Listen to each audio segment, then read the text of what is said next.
You are listening to Small Business Straight Talk with your host, Amber De La Garza. Amber is a sought-after coach, trainer, speaker, and writer who gives small business owners the straight talk on productivity, time management, business systems, leading your teams, strategic decision-making, and mindset. No BS, fluff, or overused jargon. Just actionable strategies to get results and succeed in business. And here is your host, Amber De La Garza, the productivity specialist. Welcome and thank you for listening to the Small Business Straight Talk podcast. Today is episode 336, the cost of poor client scheduling to your business. If you're a small business owner who wants to learn effective business strategies, improve time management, and elevate productivity to maximize profits, reduce stress, and make time for what matters most, then you're in the right place, and I'm so glad you've joined me. Today, we're going to be diving into the costs of poor client scheduling so that you can recognize the negative impacts it has on your business and make a smarter client scheduling decision. This episode is not about beating anybody up. You know I always have your back, but it is an interesting episode because I am going to be sharing with you two recent case studies of poor client scheduling that gave me the idea for this episode. And this episode is being brought to you because many of my own clients struggle with poor client scheduling. And I want to give you the tools and tell you what it's actually costing you because you may think one thing, but it's so much more.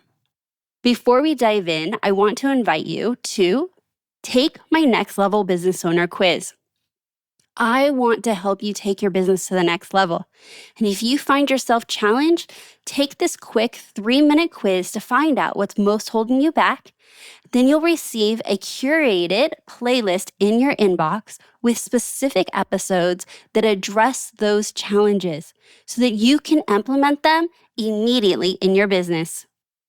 Hit pause and head on over to amberdelagarza.com/quiz. Again, that's amberdelagarza.com/quiz. And now, let's get to the straight talk. So last week, I jumped on a call with my content manager, Krystle. And before we started working on the next podcast episode, we got to talking and catching up, and we exchanged poor client scheduling stories that happened very recently. I first needed a little time to vent. It had just happened the day before. And she followed up with a very similar example and story that had just happened to her. And so after exchanging these stories and doing a little bit of a venting, we realized that our stories would make for a great episode with valuable takeaways for business owners. So I'm going to jump into my story first. I'm going to start with a little bit of context so you know what led up to the day that I was most frustrated. I had done so much research to find a functional medicine doctor that specialized in exactly the support I needed. And boy, did I do my homework. And I was so excited to meet this doctor and work with this doctor just based on the content that he put out, the knowledge that he has. I was so incredibly impressed.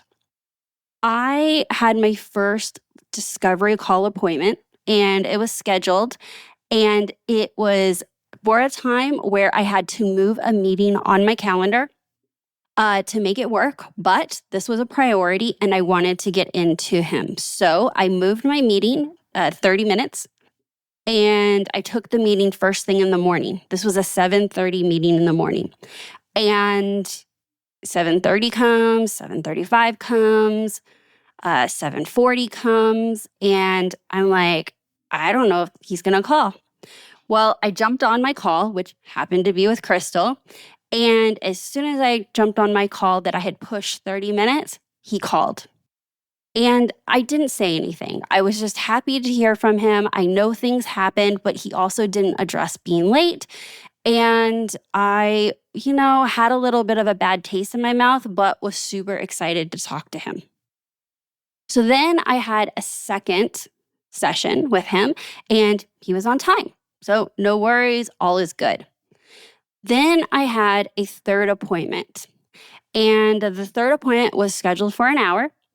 And I waited for the call. And, 1:15 goes by, 1:30 goes by, and I decided that at 1:35, I was going to email and just cancel the appointment because I had a 2:00 work call. So I sent the email in response to their confirmation email and said, it's 1:35, I've got a 2:00 work call. I need to reschedule this call because he hasn't called. Well, as soon as I send the email, within minutes later, I get a phone call from the doctor. And the doctor jumps right into, hey, how are you doing? Let me get an update from you. And I paused him and I said, can we first just address that my appointment was at 1:00? And he said, yep. And I responded by saying I had a 2 p.m. work call and that I needed to reschedule this call because we don't have enough time, or I don't have enough time to have the appointment now. And he said, well, let's just make the most of the time we have together now and let's dive in. And so he wanted to just brush it over and continue on. And so I responded and said, and I kindly asked, I just said, is this normal for you to run your business and have you be late to appointments? And he said, yes, with further explanation telling me this is the same as if you were in a physical doctor's office and you would be waiting in a waiting room while all the other patients were being seen, and you'll get called back when the doctor's available, which meant he's seeing other patients and he'll call me when he's available, even though I had a specific time and appointment scheduled. And he said, does that help? That's how he followed up with his explanation. Does that help? And I responded and said, no, it does not help, but it does provide clarity. And that was it. That was all that was addressed on that appointment. By this time, we had less than 20 minutes left in the appointment, and it was supposed to be an hour-long appointment. I was so preoccupied with this exchange that I honestly couldn't and wasn't very present for the last 15 minutes with him. And I hung up and realized I really internally was questioning a lot of things about that experience. And I get that people are late. That is not something that is, new to me by any means. But I had realized that I just had different expectations than what he had normalized in his business. For me, while I am struggling with, is this the right doctor? Can I trust him? He seemed pretty cold with this matter of fact and normalizing being late. He didn't throw any concern to my own schedule. Before I started spiraling, I just had to take a step back. And the counter to that is that he's right. I would go to a normal doctor's office, or if I'm taking my aunt to the doctor's, I'm blocking out a half a day. I don't care if the appointment's at 9 a.m. or 10 a.m.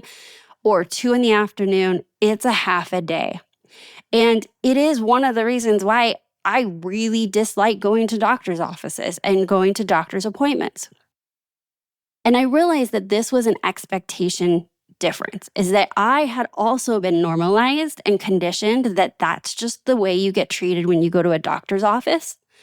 But I expected something different because this was a virtual doctor whom I'm paying cash to, whom I had a specific appointment time with. And when I went into relationship with this doctor, becoming his patient, I didn't see it as a traditional patient-doctor relationship and thought that I would experience the same kind of client experience. And so I really wrestled with this because for me, my time, as you know, is incredibly valuable. And I have podcast episodes. I preach and teach on if you don't respect your own time, nobody else will. And while I did speak up and I did tell him that, specifically I said, having an appointment at 1 and not for an hour and then not getting on till 1:35 doesn't work for me. I can't block out 2 hours on my schedule in the middle of the week waiting for a phone call. And I said to him, as a professional, And as a doctor yourself, I'm certain that that wouldn't work for your schedule either, to be not able to work and waiting for a phone call. And he didn't respond to that comment. But I did say it in the moment, in the exchange of addressing that he was this late and now multiple times to an appointment, because I needed to speak up for myself in my own time. But after we hung up and after I talked to my husband, how you need to talk to somebody and just like, all right, let me clear my head. And then obviously I told Krystle the next day.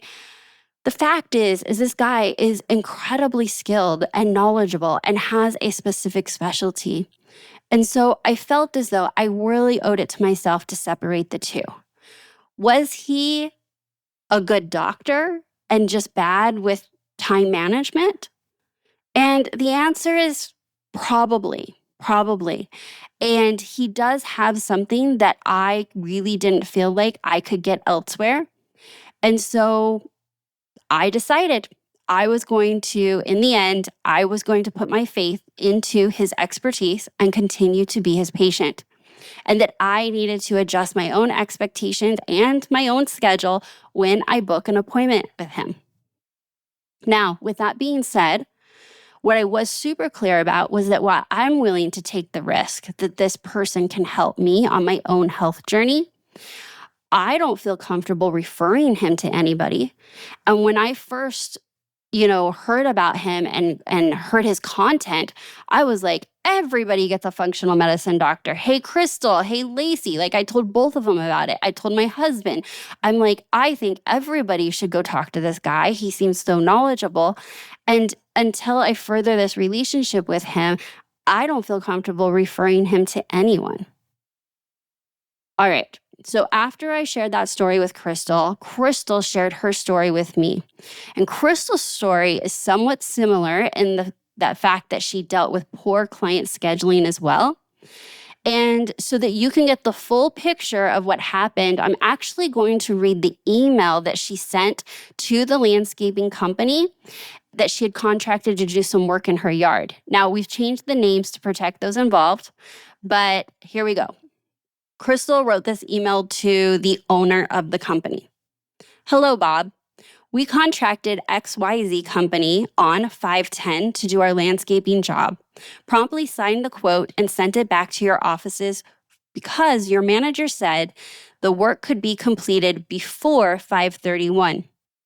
I had mentioned how important that date was because we were hosting an outdoor gathering at our home. Zero communication from your office regarding scheduling since then, besides the initial confirmation that the signed quote was received and the work would be done before 5/31. On 5/29, I called your office and asked if your team was coming out tomorrow to do the work, as it was the last day before the deadline that your company had agreed to. The receptionist said, she thinks they're coming out tomorrow and that she'll call me later in the day to confirm. I wasn't happy, but I said fine. She never called back. I called back on 5:30 and asked, what time will your team start the work today? The receptionist said that they will be there in the afternoon, and the team never showed up. No follow-up call on Friday or on the weekend either, so we were incredibly frustrated. We were not used to such poor communication. I'm reaching out to you because your office has dropped the ball too many times. Please call me to schedule the job. Thank you, Krystle. And here's how the business owner promptly responded to Krystle in an email. Good morning, Krystle. I am so sorry. My apologies. That is terrible, in all caps, terrible communication. I will get it addressed immediately. I appreciate your grace. I see where the crack in our system was, and I have addressed it. I also have notified my project manager, and after talking with him, realized one of the girls in the office failed to schedule it. Keith, our project manager, will be reaching out to you shortly to get the job completed. No excuse for such an avoidable problem, and that job could have been completed on Friday without any reason. If you ever have a problem in the future with concerns or scheduling, please email me right away. Very sincerely, Bob. Whoa, my voice is cracking just reading that email. How well did he handle that? He addressed her concerns, how she handled it. He addressed that there was a crack in their process. He addressed who specifically would be following up with her. He addressed that the crack is going to be solved and the communication with that person that dropped the ball has been had. What an amazing email. Poor scheduling happens from time to time because there are a lot of moving parts in running a business and servicing clients. We know that. Poor scheduling is going to happen. In Krystle's story, the owner took full accountability and tried to make up for it by having his guys do additional work. In my story, the doctor had normalized poor scheduling, so he basically told me to suck it up if I wanted to keep seeing him. Now, in my case, the functional medicine doctor specifically specializing in my needs is very niche. Otherwise, he would likely have lost my business. Krystle, on the other hand, could have easily found another landscaping company if the owner had responded differently and told her to suck it up. That is the difference here. But if you're chronically running your business with poor scheduling and have normalized it, you're likely suffering from the hidden costs of it as well. So on the face, we understand that there are costs to running poor scheduling. But I want to dive deeper here so that if you have normalized poor scheduling in your business, you can see that if you turned your time, energy, and attention into fixing this specific challenge, how much that could really benefit your business. So here are some hidden costs that I came up with that I want to share with you. First of all, most obvious is that when you have poor scheduling, poor customer service. Absolutely does not feel great, poor client experience. Because of the poor client experience, they may not choose to work with you. They may choose to not do business with you. And worse, they may be bad-mouthing your business to other people. So if you have a small local business or you serve a small community of people, right? Like a specific industry where your name gets around, you definitely do not want people bad-mouthing your business. We spend too much time building our businesses, building our pipelines, doing our marketing to have people badmouth it because we have poor scheduling. Next, no referrals or repeat business in the future. I shared with you that as of right now, I don't feel comfortable giving a referral. I take giving referrals to be so incredibly important. I feel like I'm signing off on someone else's experience and results when I refer someone to somebody. And because I value time and value my own self, I don't think that I could just blanketly, at least without a huge disclosure, refer this person. And most definitely, there are many people that don't like confrontation. So I spoke up and shared how I felt, right? I wanted to address it even though he did not want to address being late. I don't have a problem speaking up. But for many people, based on personalities and backgrounds and just uncomfortable, they may never speak up and you may never know that it actually bothers them. But what will happen is this is now someone that will not do business with you in the future because that's passive enough and not confrontational. And they certainly won't be sending you referrals, even if they never say anything about you having poor scheduling. However, there are other people that, speaking up and just saying, hey, that doesn't work for me, or can we address you being late isn't enough. They could follow up with bad online reviews, and that is not helpful for anything. Once it's out there, it is out there on the internet. Another hidden cost to poor scheduling is overtime. If you're poorly scheduling with your clients, chances are your team members, employees are working overtime to fulfill promises to a client, or you're working overtime to fulfill promises to a client. Another hidden cost is wasted leads.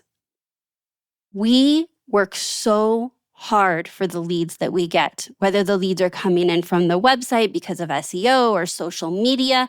We talked about referrals a couple times. Maybe you're doing advertising or print advertising. When you have poor scheduling, you have now wasted money because you have wasted leads, which definitely brings me to it absolutely 100% affects profitability. If you're paying overtime, it affects profitability. If you're getting fewer leads converted because of poor scheduling, it affects profitability. If you have fewer clients because you have a bad reputation, it affects profitability. Revenue is affected. And in my story, the doctor only charged me for 30 minutes. However, my appointment was for an hour. And had I not had a hard boundary of 2:00, he would have gone to 2:30 and charged me for an hour. I had a hard stop, so he lost money by not charging me, who was on his schedule, the hour. He only charged me for 30 minutes. And in Krystle's case, the landscaping company, the owner, when he got involved in the email, that was his time. Time is money. The administrative, the personnel, the repeat phone calls of answering her calls, that was all dollars that the business owner paid to employees to handle this one scheduling challenge. But that didn't end there. The owner of the landscaping company ensured that they did additional work on Krystle's house, which meant he was paying his landscapers to be at her home longer for services that Krystle did not pay for. Are those hidden costs that you have been dealing with? Most likely, if you've normalized poor scheduling in your business, you are most definitely paying those costs.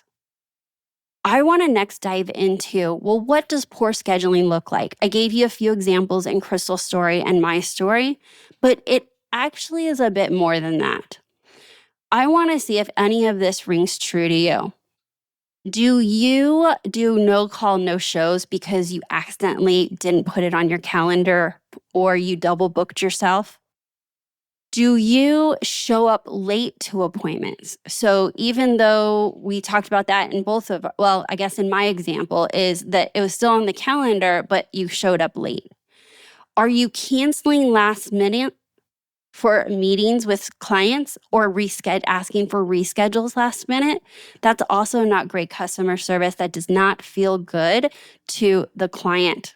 They have rearranged their day and their schedule to meet you, and with last minute reschedules or cancellations, you might as well chalk that up to very poor scheduling. How about showing up overbooked, meaning you're literally going back to back to back appointments? And this could mean that you're on time, or it could mean you're frantically running into a meeting, leaving another meeting. But you can't give them your undivided attention because you've poorly scheduled your own schedule and your own capacity, that you are distracted, you're frazzled, you're thinking of where you got to be next and how you got to get there because you forgot to schedule in drive time, so you're trying to cut this meeting short.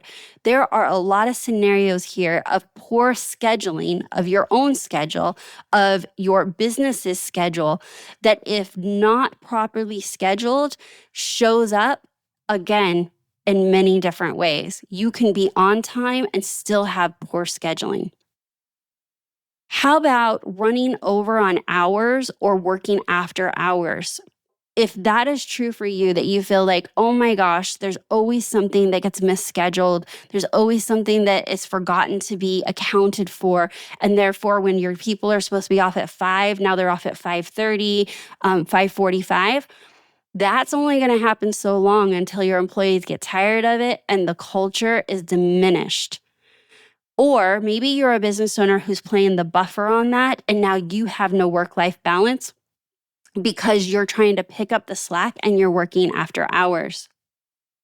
The next one I want to talk about is even if you show up and you show up on time, but because you didn't properly prepare yourself for that appointment, you showed up without having what you needed to do the full appointment. So let's say you needed a tool, or you needed a document, or you needed, I don't know what it is. You needed something for this appointment and you didn't have it because you were unprepared and didn't schedule time to properly prepare to show up to this meeting. Then you have to come back. You have to ask the client to reschedule so that you can come back with something that could have been addressed in the first meeting. These are all examples, and not limited to this list by any means, of poor scheduling. So what's the message here? It's to reflect on the way you run your business and ask if you have gotten to a place where you have normalized poor scheduling mistakes, scheduling mishaps, and your bottom line or the growth of your business has been impacted by the hidden costs. If poor scheduling has become chronic for you or your business, then take action. Make a different decision. Make a smarter decision in your scheduling and train your team members to do the same. As we began today's episode, I told you that my very own clients come to me, and these are many of the challenges they have. And sometimes I hear the hidden costs, but I don't hear them say because of poor scheduling. And I'm telling you that if you can just acknowledge that this is a poor scheduling challenge and you want help in creating and executing your own personal schedule or your business schedule and being strategic and fixing some of these processes that are causing these hidden costs, then you need to reach out. That is exactly what I help my clients with. I have loved having you listen to this episode of the Small Business Straight Talk podcast, and I sure hope you found today's episode to be valuable and insightful. But I need to be straight with you. No change, no change. Without taking action, nothing will change for you or your business. So, do you have poor scheduling? And more so, have you normalized poor scheduling? If you have, what is one step that you can take to improve that, to ultimately improve your profitability? Definitely reduce your stress. I want you to take that first step. But if you need help taking that first step, or you need help guiding you along the process of cleaning up your scheduling, both for you personally in your business and your business schedule and systems, then I think we should talk. If you are interested in working with me as your business coach, specifically around productivity, time management, leading your team, business systems, then schedule a discovery call today. You can do so. You can learn more about my services and offerings and schedule a discovery call by heading on over to amberdelagarza.com. Again, that's amberdelagarza.com. And if you're new here, I just want to say welcome. Thank you so much for tuning in. I sure hope you hit subscribe and come back again. And if you've been here for a while, be sure to share this episode with a fellow business owner. Let them know you're thinking about them. Send them this link, and thank you for sharing. So that's my straight talk for today. Until next time, have a productive week.